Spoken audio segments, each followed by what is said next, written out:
Welcome to a Celtic State of Mind. I'm Paul John Dykes, and this afternoon I'm joined by Colin Watt. We're going to be covering the Ross County game today, before, during and after the game. We'll be back at half-time. First up, Colin, talk me through the team and your thoughts on the shape.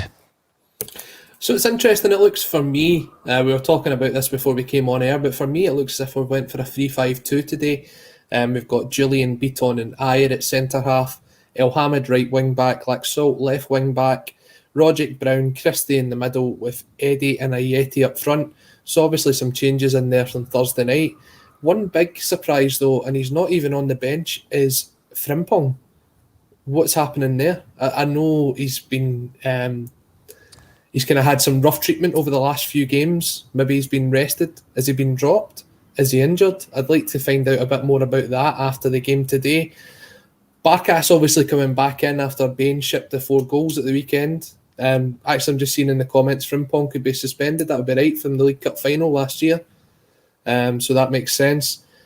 But Barkas coming back in to the side, it's been, 7-8 games now that Scott Baines had the number 1 jersey. So I honestly don't know why Barkas hasn't been back in the side before now. For me, I would have had him in probably after the first leg of the Sparta Prague game. But again, Scott Brown captains aside, what have we really got to do for him to get a rest?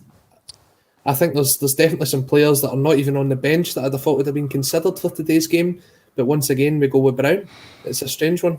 Who are you thinking that should have been on the bench that are missing? So I was thinking we'd maybe see the likes of Luca Connell, maybe Ismail Asoro today. Obviously, David Turnbull would have been included if it wasn't for the fact that he's self-isolating at the minute. I thought this would be the chance to give guys that haven't had some minutes in recent weeks a chance to get up to speed. I was looking to maybe see Greg Taylor play today. Up front, good to see Ayeti getting some minutes. But I still think there would be some more players that are on the fringes of the first team squad getting some chances. I mean, I seen the highlights of the game that Celtic played against Partick Thistle, the reserve game, and the boy Cameron Harper was absolutely outstanding on the right-hand side. It's a position that we've lacked ever since we lost James Forrest to injury, and I thought we might even see him on the bench today, but Lennon's gone for a really strong side, and there's absolutely no excuses if we don't get through tonight. Yeah, there's a few interesting points there. First and foremost, I was just about to bring up the fact that Soro obviously went and got married and is now isolating. So that was posted up on social media a few days back, Colin. Otherwise, I wouldn't have been aware of it because I don't think anything official came out. Obviously, Turnbull, with the COVID, it's unfortunate that he can't be involved. But when I'm looking at the side, what I'm doing is looking for a few positives. I say leading up to the last few games, I would have much rather Barkas was reintroduced to the side. Going by the comments of Neil Lennon after the most recent defeat to Sparta Prague, I think what he was trying to say is he's going to try and get a level of consistency in team selection. Perhaps that's why what he was doing over the last few weeks, Colin, and that's why Bain was the number 1. He's obviously realised that's not working. I'm not sure. It's not an argument, but I'm not sure we are playing 3 at the back. I think there's also the option of having Julian and Ayer as centre halves, Colin. Elhamed on the right, Laxalt on the left. The reason I'm saying this is Anthony Ralston's appeared on a bench, so I think what you're looking at is if he's a right back, it's obviously with a view to the shape that we're going to go into the game with. But obviously there's also that option of changing it round if he is going for 3 at the back. If that's the case, then it'll be Brown and Beaton in front, so Beaton will basically be replacing McGregor. I would have expected if you were going to do that, then McGregor would have just been pushed further up the field, but he's gone for Christie and Rogic, and Eddie and Ayeti, which I see as a positive, playing 2 up front. I'm not disagreeing with you. We don't know until we see the shape, but changes have been made. 3 at the back if Beaton's in there. Let's see how that goes. I just think it's important that we've got Barkas back in goals, Colin, because we need to start building a relationship between the goalkeeper and the back 2 or back 3 in the centre of defence. But we have been calling out for Eddie to get some reinforcements, and I think him and Ayeti look like a good partnership. I think Ayeti really struggles when he's a lone striker, Colin. There's no doubt in his ability, but he's up there on his own. He's isolated. It doesn't really work for him. Edouard does slightly better on his own because he's kind of used to it when you look at last season until Griffiths come back in. Interesting enough, Griffiths is still missing from the bench. Taylor and Ralston in there in case you want to get the full-backs on. Bain drops out. Duffy, lots has been said about Duffy. I'd like to see him getting some minutes. But I do think some of the guys you mentioned there that you would have expected maybe to come in, I think Neil Lennon realises that every game, doesn't matter the competition at the moment, every game has to be won, because for the sake of his own position at the club, even though he's been given that vote of confidence, Colin, but also to get the momentum building throughout December up until the big game against Rangers at Ibrox. So I think he's looking at every game as serious as a cup final. I understand that logic and I get where you're coming from, but when you look at games like this, and we've spoke about when players come out with injuries, if they pick up illness such as COVID, if they've got to self-isolate, then we're looking for players that are ready to step in and to replace them. And when you look at that team, there's guys in there that could really be doing with a rest. I would not have started Scott Brown today. If there was a game that you could have rested Scott Brown, I would have said it would have been this one. I'd even have had him on the bench. So he's rested McGregor. I don't think McGregor's been dropped. I don't think McGregor's actually been that poor this season. Duffy, could he have came in? If you're playing three at the back and Beaton's getting picked over Duffy, questions have to be raised there. So I don't know. Looking at the three in the middle, though, it is there's definitely some attacking options from Rogic and from Christie. It's good to see Rogic back in the team. We'll see how it goes. As you said, you've got to be looking to get as many wins as you can at the minute because of the run that we're on. If you go today and it goes to 2-10, then there's absolutely there can't be any coming back from that at all. It's unthinkable, isn't it, Colin? I mean, when you're looking at Rogic in there, I'm a bit surprised, I've got to say, because I've said before, I certainly wouldn't be playing Rogic and Cham and El Yunusi in the same starting lineup, because there's so much possibility that all three of them will have one of their off days, which is far too regular than we would like. But having one of them in there, I can see that, because you might get magic from Rogic today. You certainly won't get the backtracking that you get from Ryan Christie. He'll be doing all the running. And as long as we see Rogic doing what we know he does well, further up the field, we saw it against Hibs, Colin. Just about everything he did was around about the halfway line. If he's doing that on the 18-yard box and he's creating space and he's playing balls into Edouard and Ayeti, then, you know, he could be an absolute game changer for us today. Yeah, and if you look at the service the likes of the strikers have had over the last few games, they've not had a lot to feed off of. So we do need more creative type players on the park. That's probably another reason why I'd have probably played, if you had to pick between McGregor and Brown, I would have picked McGregor to play, because he can get into that further forward position. Brown, I feel for me, sits so far back and he's almost sitting as a central defender at times. So we've got to make sure that the middle of the park is won, we get the service up to the strikers, and hopefully we see a couple of goals today. Well, Stephen Docherty agrees with yourself in terms of the shape, Colin. We're going for three at the back. To be honest with you, I've got no complaints if we do, and I think we've got enough legs in the likes of Laxalt and El Hamid in order to make sure that there's plenty of cover at the back if needs be.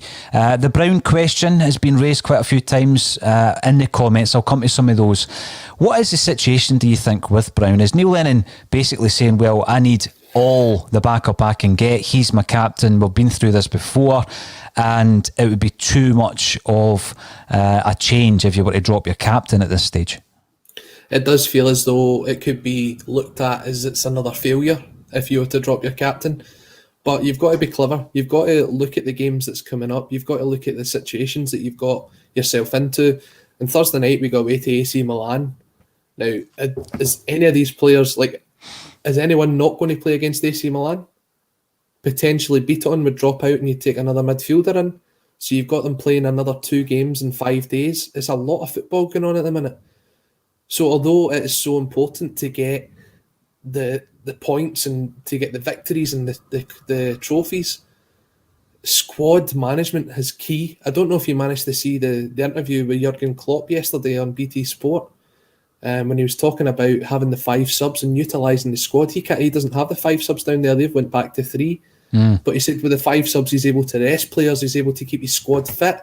He's able to make the games more entertaining. And when you look at the bench that we've got today, you're looking at guys like Klamala, Cham, McGregor, Henderson, Elyounoussi. If you've got the 5 subs, you've got to use them. You've got 9 on the bench. Absolutely, yeah. So game management is going to be absolutely key. I've been critical, Colin, as you know. I've been critical of the use of substitutes, the timing of the substitutions. The other day there, I called for Neil Lennon to be supported more by not only his players but by his coaching staff. That doesn't mean to say my view has changed. I just think there's a joint responsibility here if we're going to turn it around, based on the fact that it would appear Neil Lennon's got the backing of the board. If that's the case and we're running with what we've got, Colin, in effect, we need everybody to be pulling together. We need the whole setup to be galvanised. It starts today. As far as I'm concerned, we've had comment from the club saying that Neil Lennon is the man to take us forward. I believe it starts today. There's a run of games between now and the Rangers game at Ibrox, and I've got quite a lot of comments in here. Patrick Murphy, Lennon is now in must-win territory for every game bar the Europa League matches. One more drop point or domestic cup defeat, and he must surely get the sack. But I reiterate, I want Neil Lennon to turn this around. Patrick, I share that view. I would much rather, look at the 10 in a row being turned around, in May, on a sunny day in May, and I want Neil Lennon to be the guy with the trophy. Of course I do. But there's something inherently wrong, and it's not just in a couple of players, and it's not actually just in Neil Lennon. I mentioned it the other day with regards to the coaching staff as well, Colin. I want to see them. I want to see them stepping up to the plate, and that starts today. Yeah, I mean, nobody wants Celtic to lose a game. No Celtic fan wants Celtic to lose a game. It doesn't matter whether it means that Neil Lennon would get the sack or Neil Lennon stays on as manager. You want to win every game that Celtic play. So there's no game where we can afford to drop the points. I know that the person was just saying there it doesn't really matter about the Europa League games. But if you see a more positive performance, even if you pick up a point, it gets you on a bit of a run. Now, a lot of people will say we could just be papering over the cracks for the performances so far this season. But we papered over the cracks from the start of the season, and we were on when you look back at it now, a fairly decent run. All you want to do is start getting the points on the board, start getting the victories behind us, and let's see what it takes us. If at the end of the day, we don't get the points and we don't get the victories and Neil Lennon moves on, then we take it from there. But as we go into this game, just get the victory. Get the victory, Colin. I think over the piece, over this collection of games that we're all looking at, we all see this as make or break for the season, for Neil Lennon, for the future, and maybe even for other people higher up the chain, because a lot of decisions have been made, Colin, a lot of money has been spent, and that will ultimately be a collective responsibility. So yeah, if we don't win trophies, if we don't win games, the axe falls on the manager. We all get that. But I think we learn a lot about others as well, Colin. We learn a lot about the likes of John Kennedy sitting there, making sure that he's okay, looking on at something, progressing in front of him or developing in front of him. I want to see him a wee bit more active. We used to see it, didn't we? He was up there and he was giving instructions. We've seen it in the first full season, second time round under Neil Lennon. Darren Doherty, 2 strikers on the park today. Happy days. Time for them to deliver and take some pressure off our defence. Absolutely. But when we're looking at the performance, and you mentioned the result there, we also need a performance. We need to get some momentum going, and I think that's the only importance of the final Europa League games, Colin, is that you can't flick it off and on when it comes to momentum and when it comes onto this run. So you don't want it to affect the domestic run, and I think that maybe is why McGregor's on the bench today with one eye on Thursday night. That could well be Neil Lennon's thinking. It could be, but then if you're looking at it like that, then why is it only McGregor? McGregor's not the only key player in there. As I said, I thought today's game would have had a lot more rotation than what it has had. I don't know if either maybe gave Eddie a break and put Klamala on and then turned to him if we needed the goal. But when you look at the bench today, you're sitting there with Klamala cost 3 million, Cham 4 million, Elyounoussi was bought for 16 million from Southampton. There's a lot of talent on that bench. So the results shouldn't be in doubt today. But in the run that we're on at the moment, you just never know. just in case anybody spat their coffee out, he wasn't bought for 16 million from Southampton, but by Southampton. For Southampton, yeah. Yeah, absolutely. So when we're looking at that, though, I see the Incham and I see El Yunusi, and often their best performances are in Europe. So perhaps they're on the bench with a view to utilising them on Thursday, Colin. So we're talking about rotation. I know that El Yunusi played particularly well against Motherwell, but I think most of his other performances this season have been reserved for the European games. And Cham, for some reason, his style seems to suit Europe better than domestic, from what I can see this season. So there's a couple of options on there that we could draft in quite easily. I think it wouldn't surprise me if El Yunusi replaced Rogic on Thursday night. It wouldn't surprise me if Incham replaced Beaton, if indeed Beaton is playing in the midfield position. But then again, there's the question of Brown. I think Neil Lennon will be leaning on Scott Brown rather than removing him from the team. I think he needs all the help he can get. We speak about galvanising. It's that time. There's no other option now. We've got to, there's no wiggle room. We've got to start, and we've got to start winning today. Oh, definitely. Just on the topic you're speaking of, when I look at the team, if you were suggesting that Beaton was playing in midfield, then you're looking at potentially having Rogic out wide, and I think that kind of kills his game. He's far better through the middle, and that's why I see that as a 3. So just going back to that point, speaking about Scott Brown, kind of leaning on him, I think Scott Brown's best performance this season was when he came off the bench against St Johnstone. And he sort of galvanised the team and got us driving forward. And I think he done the exact same against Dundee United as well in those last kind of 10 minutes. I think when you're looking at it, to try and get 2 games out of Scott Brown at the minute, it's a lot to ask. So when there is the chance to rest him like today, I think you've got to really take it. If we needed him in the last 20, 30 minutes, then turn to him. But when I look at the bench, when I look at the guys that we could have included, I just don't think there was any need to play him in a game like this. You mentioned a couple of names, Luke O'Connell being one of them, Colin. I just don't think that Neil Lennon has that luxury. He needs to win this game. So that, for me, even Klimala starting the game, like you say, rest Eddie for Thursday. I just don't think he's got the luxury. I think that would be too much of a risk at this stage. We cannot, and we've had some cup upsets under Neil Lennon first time round. We can't afford a cup upset today. No, of course not. But when you've got the chance to play 5 subs and you can bring these players on, then why not give some of the guys that are kind of bubbling under the surface a chance? If anything, it pushes the players that are playing week in, week out to perform even better, knowing that there's people waiting to take their jerseys off them. Welcome back, Pat. Well, of course, I've seen as much of Luke O'Connell as yourself and the next man, but he's obviously not impressing in training because he's nowhere near the top 20 players when it comes to picking a side.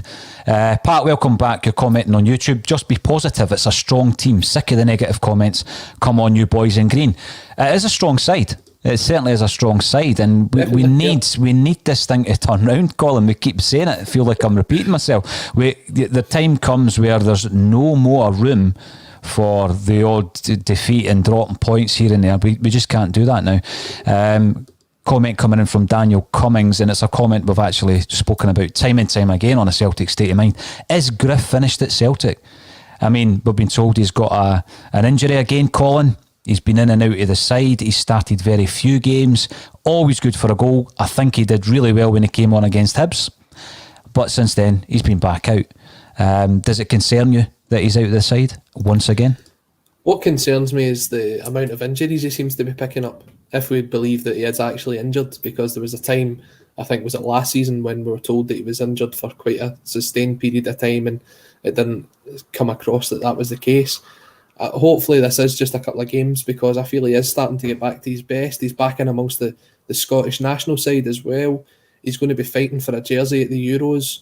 If there's any encouragement to get Lee Griffiths back into the team, it has to be that.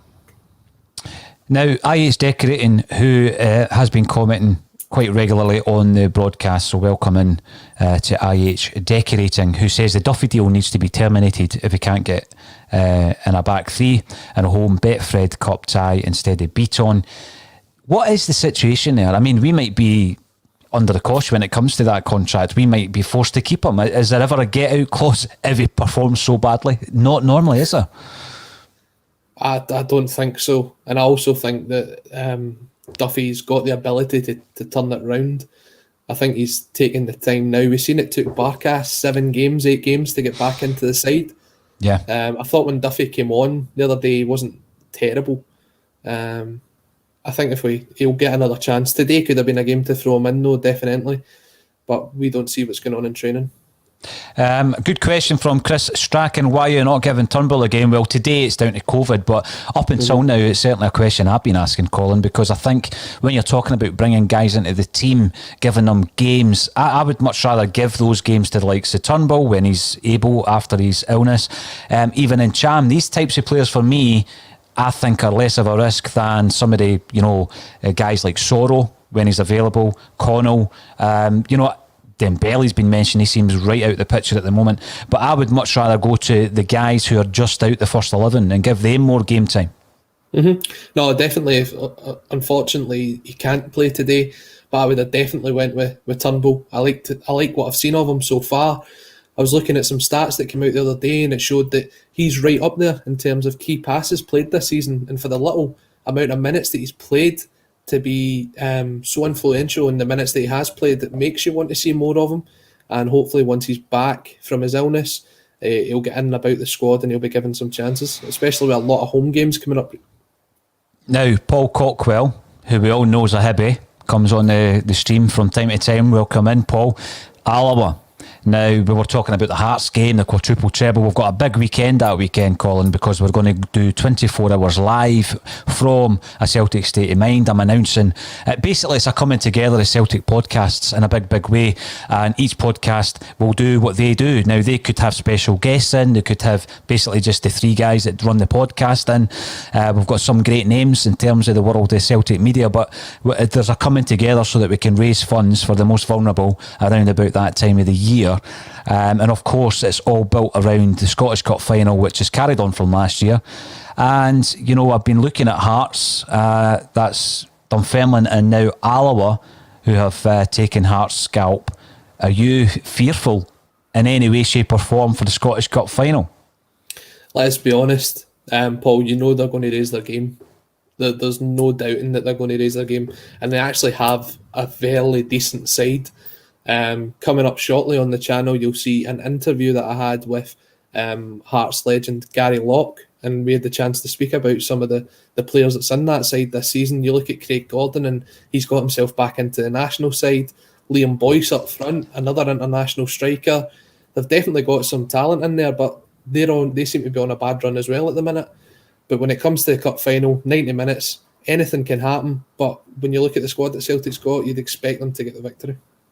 Oh, absolutely. And I think Paul's just reminding all of the Jambos who might tune in that, once again, yesterday, very, very disappointing for everybody involved in that club. But I mean, I'm all about Celtic. I'm only using that as an example because they're on a bad run of form, Colin, and we need everything we can get in this run of games. And when we go into that weekend, the quadruple treble weekend, potentially making history, I don't want anything to paper over the cracks, but it does give the club a boost. It gives everybody a boost, and let's not underestimate that. This is a Scottish Cup. It's going to feel very unusual playing it in December, because the Scottish Cup, you think back to the sun-drenched Scottish Cup finals of the past, and that's what you remember Scottish Cup Day all about. But winning a trophy, Colin, sometimes it'll be the first trophy that some Celtic players will have won for the club. That could give them a massive boost as well, so we can't underestimate the kind of psychology behind that. There's a lot to be said about that as well. I mean, you take a look at the fact that we're playing AC Milan on Thursday night, one of the top sides in European football. If you were to get any sort of result over there on Thursday night as well, you would think psychologically that would give you a boost too. So, maybe we get into a run of games. Maybe it picks up the morale in the squad. We get the best out of players because, as a lot of pundits have said on this, I think Celtic do have the strongest overall squad in the league, but we just really haven't shown it, and a lot of players haven't shown their full potential this season. Yeah, absolutely. Yeah, DoubleB beating County does not mean we are turning things around. No, no one game will do that, DoubleB. But, there needs to be a starting point, and I think that after Thursday night, the shambolic nature of that performance and the result, the aftermath of that, the Celtic fan base, Colin, and I don't speak for everyone, that's why we try and get as many people on here as possible, seem divided. You've got a hardcore who still want Neil Lennon to stay regardless of what's happening on the park, and then you've got others who are saying, well, this isn't going anywhere, we're not turning the corner. So no, it doesn't mean we're turning things round, but it's in terms of that cluster of games, Colin, we need to start the run, and the run starts here. Yeah, I mean, I can't remember what the pundit was that said it, but you're only as good as your last game. And if you look at our last game, we get played off the park. So the time to turn it around is now. The time is to go out, get the victory today, move into the next round, and start looking ahead to this run of games that we've got going.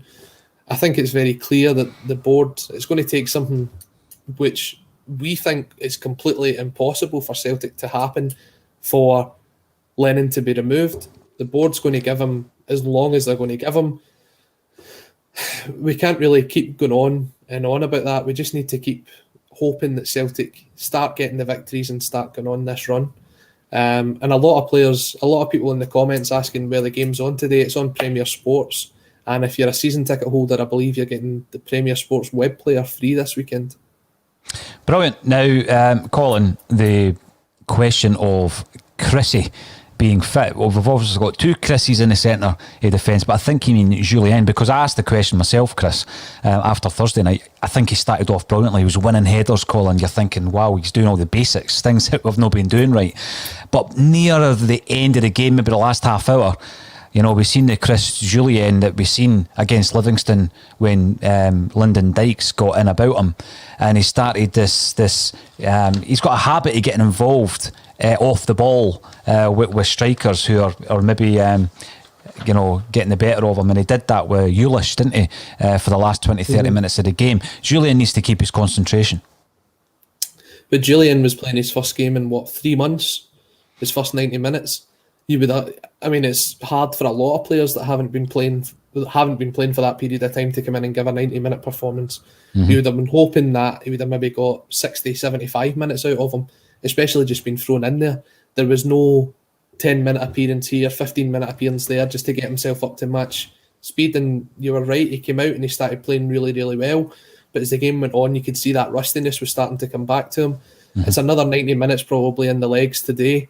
But he has been thrown in at the deep end, so I would give him another couple of games before we make any sort of judgment on him. Definitely. Now, when you're Shane Duffy and you've come up here to sign for your boyhood heroes, and I actually believe that we were Shane Duffy's boyhood heroes, by the way. Some people say that when they sign for us. Back in Italy, you always went Celtic when I played Subbuteo and all this carry on. I actually I think Robbie Keane was a big Celtic man as well, according to Paddy McCourt. I was thinking of Brennan Rodgers there, mate. But anyway, So Shane Duffy comes in. This is his dream job. It's not working for him. He's sitting on the bench, and he's seeing guys like Beaton getting played out of position in front of him, Julien coming back after a couple of months out, obviously not 100% fit, match fit, Colin, and getting a game in front of him. What must Shane Duffy be thinking at this moment in time? Get me back down the road? Nah, I don't think Shane Duffy's a quitter. I think Shane Duffy will get his chance, might be today, might come off the bench for a wee appearance, but I definitely think that he'll get his chance again, and it's up to him to show us what he's capable of, and hopefully over the next few weeks we'll see that, and we'll start to see why we were so keen for him to make the trip up north. Now, we can see obviously that the game's about to start. Colin, give me a quick prediction and then I'll join you again at half time. I'll go with 2-0. 2-0 Celtic. Good shout, Colin. I'll ask you again if that's still your score prediction at half time. Thanks everybody for getting involved. It's always a pleasure to engage with Celtic fans on match day. We'll be back at half time. Thank you, Colin Watt, for joining me on A Celtic State of Mind.